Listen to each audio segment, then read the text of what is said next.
We are back with Elizabeth Aragon from Chalkboard Financial. We just had a fantastic conversation with her in the Parent Tween Connection primary Facebook group and our YouTube channel about how to have conversations with your kids about finances and careers and how they're intertwined and how finances impact their identity and skin in the game, and just a lot of really good stuff, really tied into some good developmental understanding. So Elizabeth, thank you for that and welcome back. Thank you. So we're here with folks in Parent Tween Village talking about success. And success is one of those words that sounds really awesome and sexy and fantastic and alluring.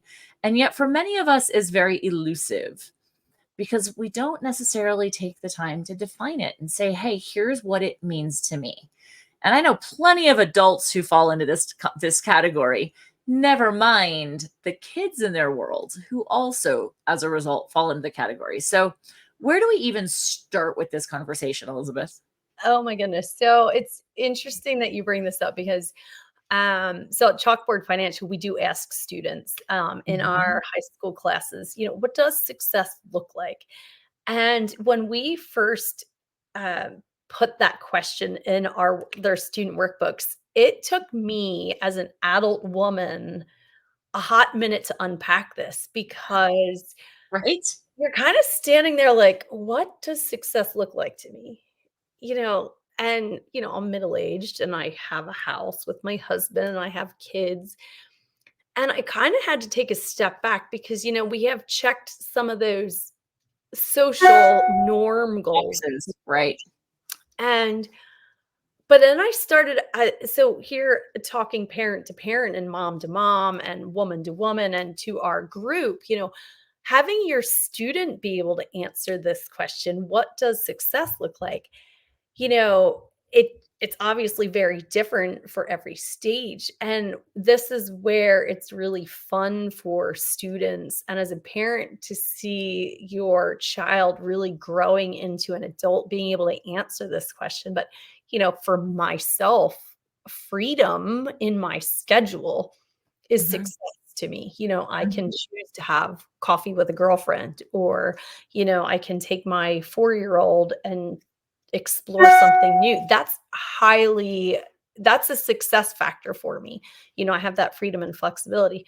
Now, if you're a working mom and you can't do that, or if you're a working parent, having the conversation with your student on what they want to build moving forward, what does success look like to you? It's not just the career with that financial salary attached to it anymore. That is something that's from, I would say, that baby boomer generation where that's not it anymore.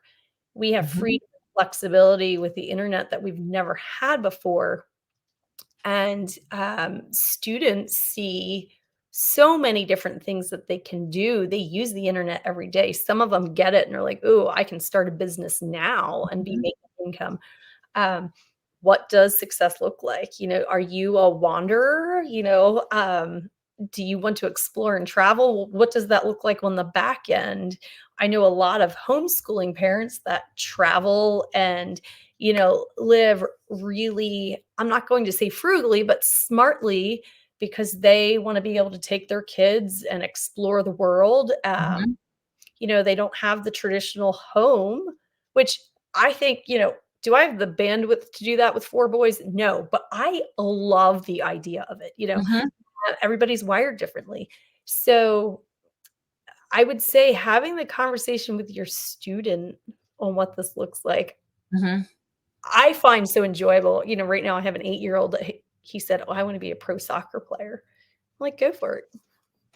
Who knows? Cool. And so then there's the thought that was brewing in my head is in alignment with the idea that the company man, the golden handshake, those kinds of things are definitely of days gone by. I am one who also values freedom, as evidenced by the fact that I'm a full-time RVer now, and I can pick up and go where I'd like to go. I also don't have the 4 children to navigate along with it. But I see a lot of families where they would look at an 8-year-old and go, you're never going to be a pro soccer player. Right. Or I'm thinking of another friend of mine who whose kiddo loves theater, loves to perform, and seemingly doesn't have an ounce of theatrical talent whatsoever, right? Right, right. So whether it's like the adults limiting beliefs or the fact that like you're 5'2", you're not going to be a basketball player probably, right? Like there are some very real physical limitations on Right, things. right. How do we navigate that balance between, yeah, go for it, and that's just not going to happen? So, and I think, it's a fine line everywhere because partially, I can't even write the ending to my own story. So, Mhm, why would I write the ending to my child's? We don't know where it's going to go. What I do tell my 8-year-old is you can absolutely pursue this to your heart's content and desire. I also know he's 8, and will it change? The stats say yes, so we'll go with that. But, I also don't know the ending to that dream of his, and I can't rewrite it, that's mhm, history, that's not mine, mhm, and as his mom, I will applaud it and champion it to the best of the family's abilities, mhm, but we build in those other constructs, well, you still must do well in school, and mhm, you still must financially budget, and you still must, whatever those mhm. things are, contribute to the family dynamics, and as he grows, whatever that looks like. Well, Because as parents, we're building a holistic person. We're helping right. them And the holistic. thought that came to my mind is so many of us, when we define success, define it in terms of our professional environment. And we don't necessarily see ourselves as the spouse. We don't necessarily like, how would you define being a successful parent? How do you define being a successful spouse? And I think those are conversations that are reasonable to have with kids. Like, does getting married, do you foresee that? Is that part of what you would like to have to feel like your life is complete? Do you think you want to have kids? Like, I've never wanted to have children, which is why we don't have children. I've never had a maternal instinct. My friends laugh at me. I had one friend who's got a 16-month-old who was like, "Do you even touch babies? Like, do you even hold them? Like, do you Right, never changed a diaper?" It's not my thing. right, You know, being a parent wasn't ever my definition of success. right. But I think that could also potentially be an opportunity to be like, okay, great. That's what you want to do professionally. What is it about that lifestyle that you like? How does that contribute to a family that you might choose to have? Mhm. Or what are some drawbacks? Like, I never had that conversation. I have a degree in audio engineering that qualified me as a college graduate to work in audio studios, like sound studios, and work live shows. Except I didn't realize how much I like windows and fresh air. That doesn't work in a sound studio. I love this because, again, going back to the curricula that we created and developed, we're taking in those conversations with this, what does success look like?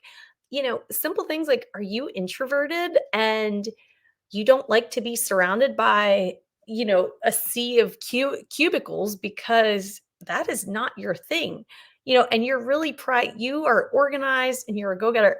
You can work from home. You don't need, the Mhm, big office dynamic. And again, um, working against that tide of that old school thinking of success is going and getting the job and having that income.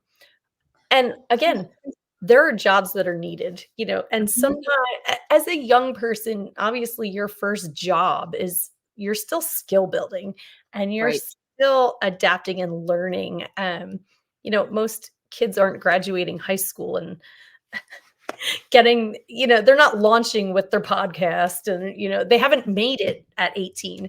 They're just Mhm, beginning. So I'm encouraging your student to explore different options, and I'm a huge fan of the gap year with mhm, some caveats built in. You know, you do have to have some kind of income coming in, but balance that with, volunteering, exploring some internships, just getting in contact with your local chamber of commerce. And there are businesses that are looking for interns, apprenticeship programs. There's so many things now that are available, and the job market is open for the picking. I mhm. mean, Uh, Well, and there's also the fact that one of the other conversations we had in the month of April relative to career exploration was with one of our trusted experts who specifically focuses on the career side of things and helping teens in particular find that match between the money that they want to earn and the lifestyle as well as the career. But the point he made is, as of today, April 17th of 2024, 75% of the jobs that will exist in 2035, so 11 years from now, 10 and a half years from now, 75% of the jobs that will exist at that time don't exist yet. With the advent of the influencers and social media and whether TikTok stays in America or not because of China and all the things, right? Or YouTube and whatnot, that 75% of the jobs that it will exist then, we don't even know what they are because the technology doesn't exist yet.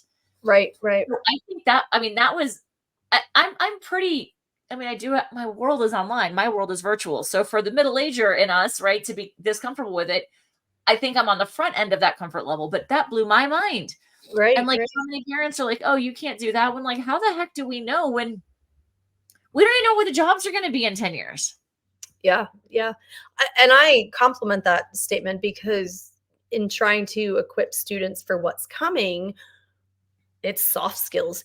Mhm. Employers, so Chalkboard Financial partners with banks, a ton of banks and businesses, and I'm in constant conversation with, I would say, mid-level to executive level personnel, and they talk about how soft skills are the new technical skill.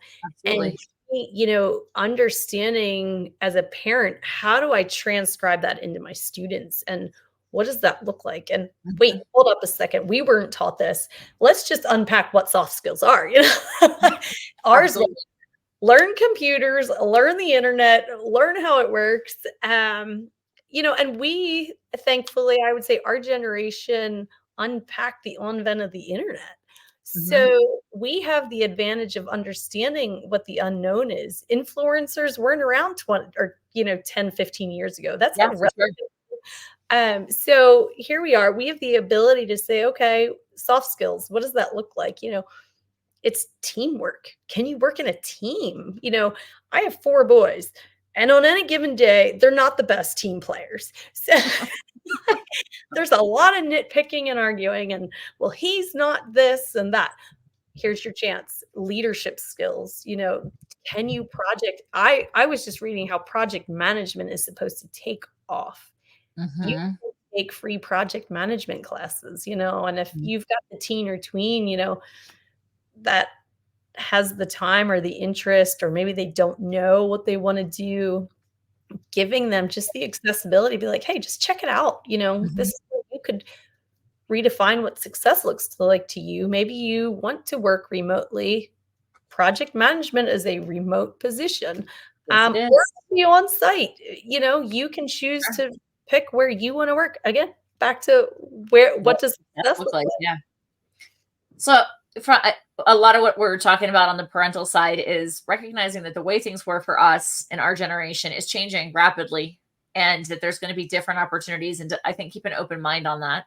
Mhm. One other point that you had that you wanted to make relative to defining success from the parental input side was the financial side.